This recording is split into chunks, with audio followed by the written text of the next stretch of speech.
Queer stories are now more marketable than ever before.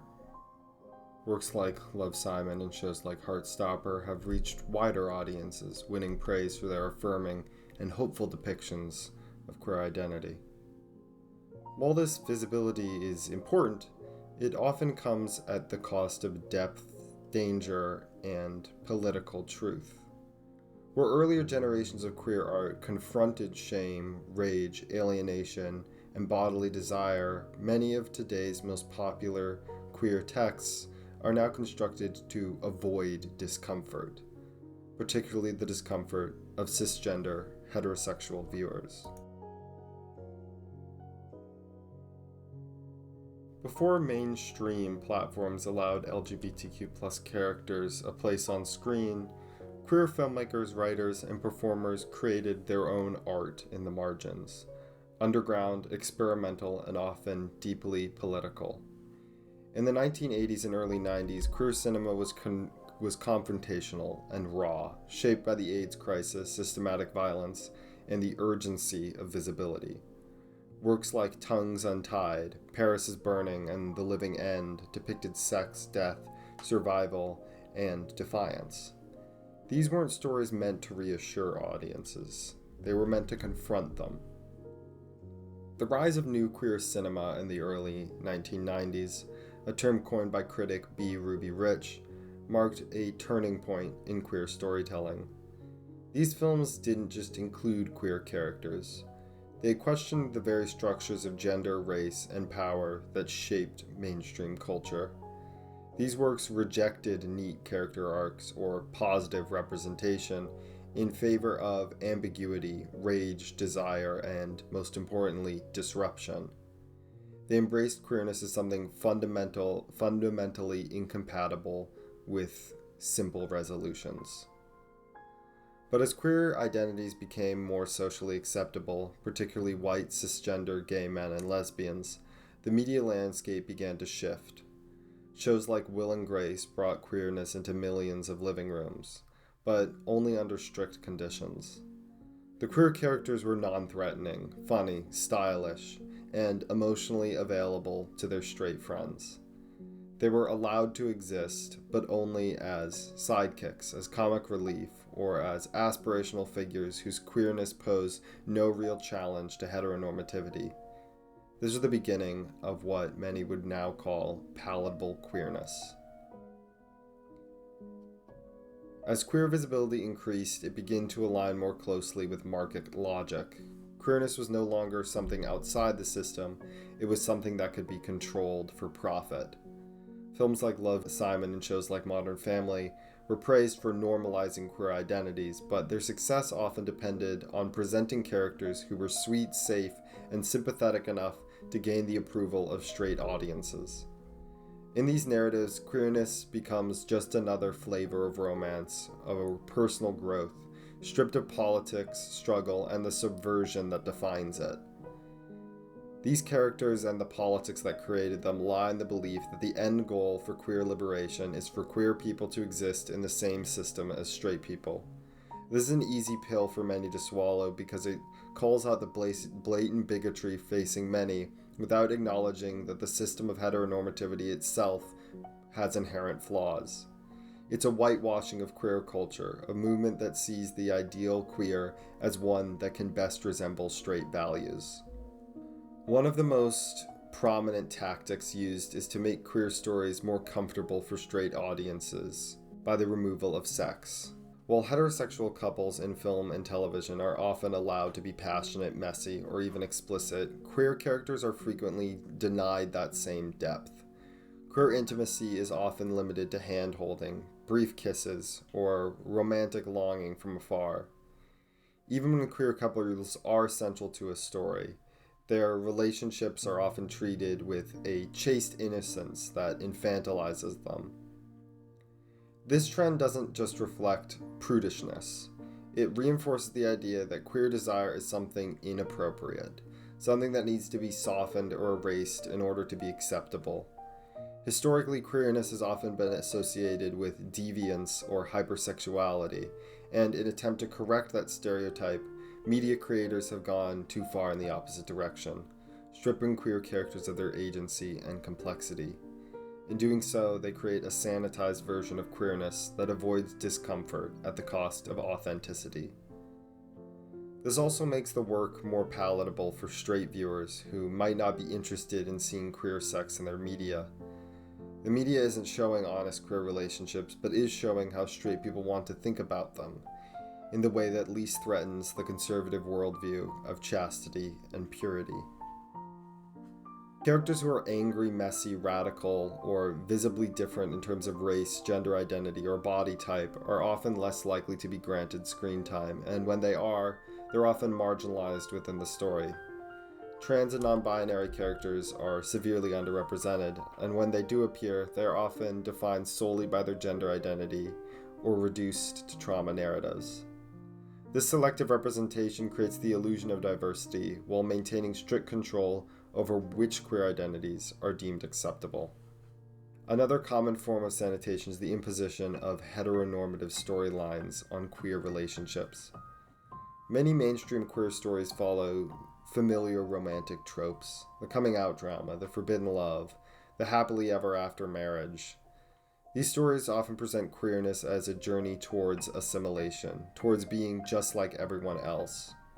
While there's nothing inherently wrong with these narratives, and there's nothing inherently wrong to being just like anyone else, their dominance reinforces a narrow view of queer life that centers monogamy, domesticity, and emotional restraint as the most important things in a relationship.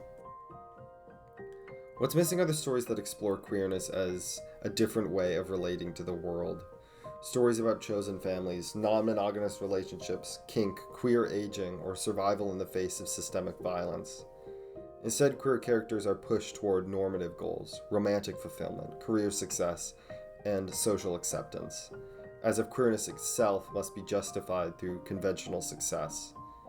This kind of storytelling not only limits the scope of the queer experience, but subtly suggests that queer people are only worthy of love and representation if they behave according to straight society's expectations.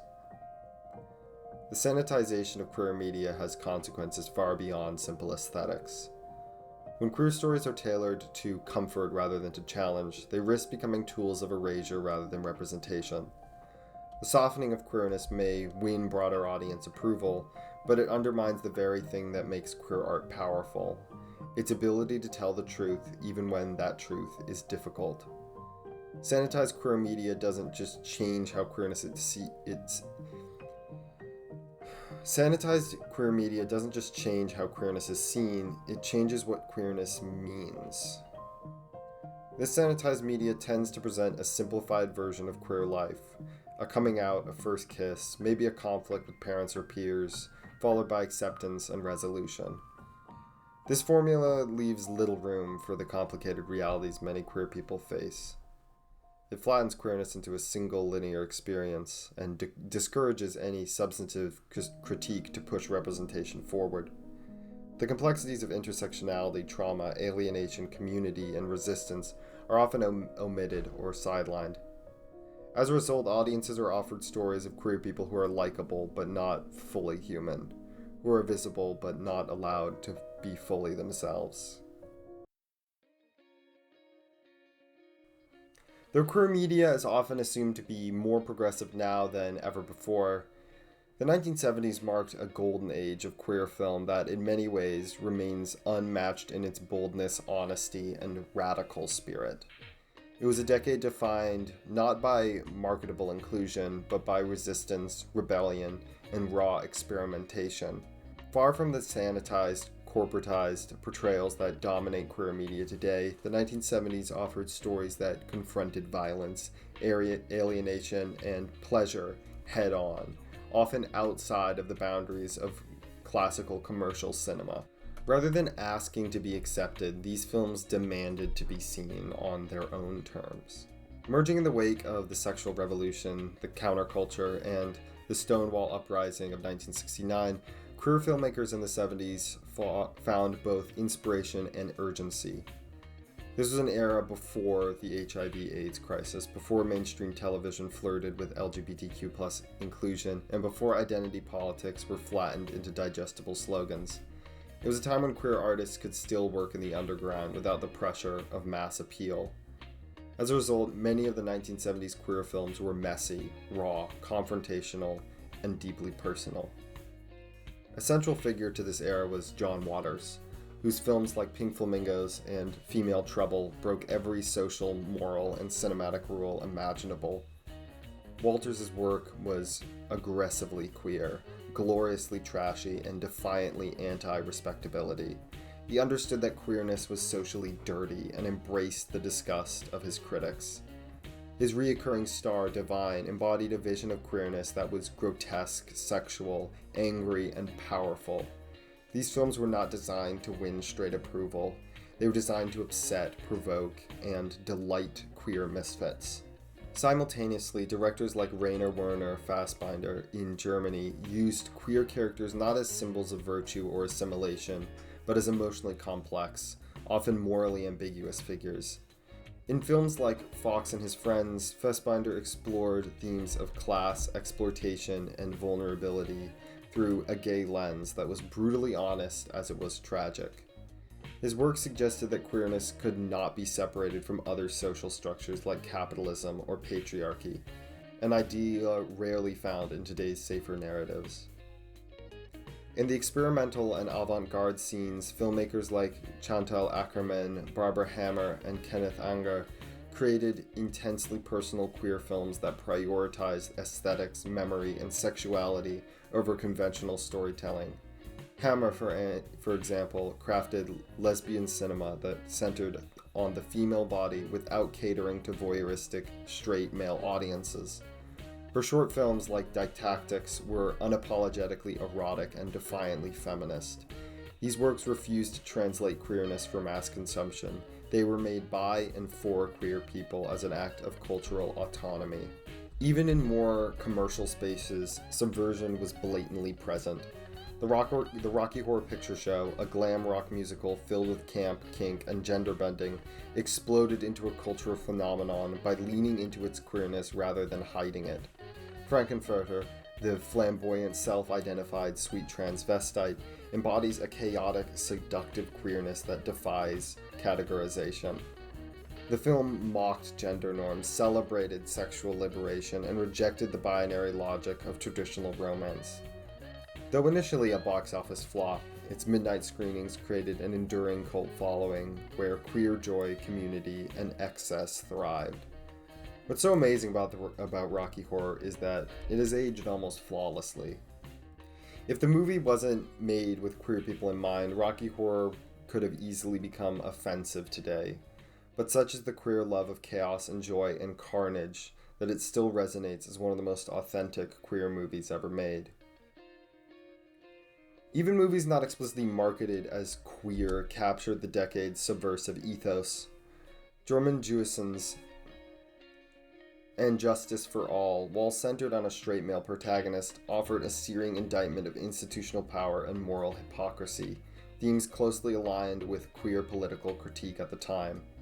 Its inclusion of a falsely accused queer man, Ralph Agee, railroaded by the justice system, reflects how systemic violence against queer people could be addressed, however obliquely, in broader social dramas. The film treats Ralph's mistreatment as worthy of outrage and doesn't try to separate his personal experiences from the political messages that he represents. What made 1970s queer cinema so powerful was that it didn't seek to make queerness palatable. Instead, it explored queer experiences as something both liberatory and dangerous, full of pain, euphoria, contradiction, and revolution. There was no attempt to sanitize sexuality, no pressure to deliver uplifting resolutions. Instead, these films often embraced failure, rage, addiction, longing, and the thrill of deviance. In contrast to today's rainbow-washed branding and teen rom-coms, the queer media of the 1970s was radical precisely because it was honest. It didn't promise inclusion into existing systems. It imagined other ways of living entirely, and in doing so, it offered a vision of queerness far more expansive and more progressive than what most contemporary mainstream films allow.